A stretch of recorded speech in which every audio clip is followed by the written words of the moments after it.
Once upon a time, life in America was simple, and education was easy. You could go to school, watch a puppet show, and learn how to wash your hands. You could sit in a classroom with students who looked just like you, had the same color of skin.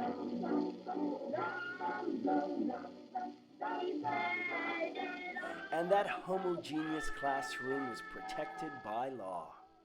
Thanks to Plessy versus Ferguson, the landmark decision by the U.S. Supreme Court issued in 1896 upholding the constitutionality of racial segregation laws for public facilities as long as the segregated facilities were equal in quality, a doctrine that came to be known as separate, but equal.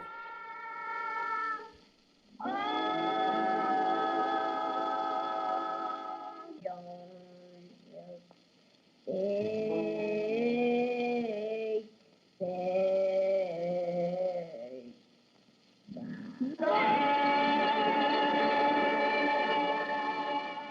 like the advantages that Levittown seemed to offer in comparison to other cities. And we understood that it was going to be all white, and we were very happy to buy a home here. How about your children? Have you talked with them about the Myers? We have tried to keep the discussions away from the children. Except maybe it wasn't really that simple. Maybe there was another truth lurking just beneath the skin of America's education system. May 17th, 1954 was a Monday. Shortly after noon, Earl Warren, the Chief Justice of the United States, began to read a unanimous opinion of the Supreme Court. Ruling in 5 cases in which 5 Negro children sought the right to go to the same schools as white children, the court said, separate educational facilities are inherently unequal. And of course it was true. The conditions inside America's black public schools were deplorable.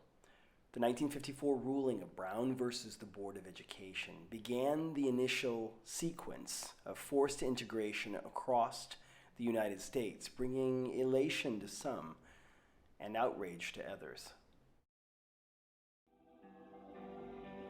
We shall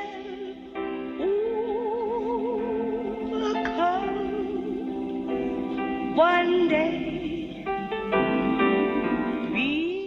The late 1950s and the 1960s was one of the most racially divided and racially violent times in our country's history since the end of the American Civil War.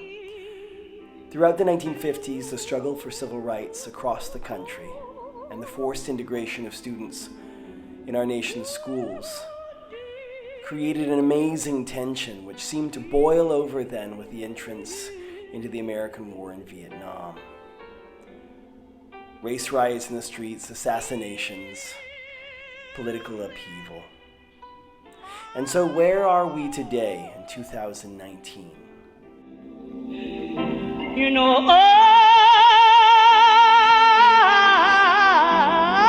I do believe.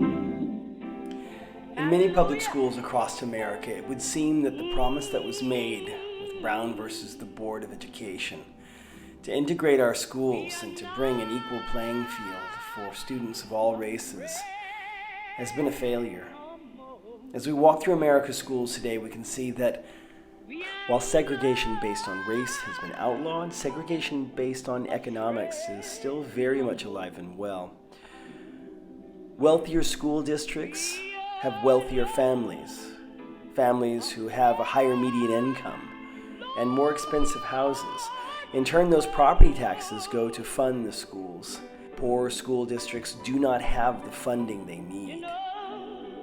If we look at Andover, Massachusetts, the district spends around $16,700 per student per year, whereas in some of the poorest counties of Louisiana, that number can drop to $7,800 per student.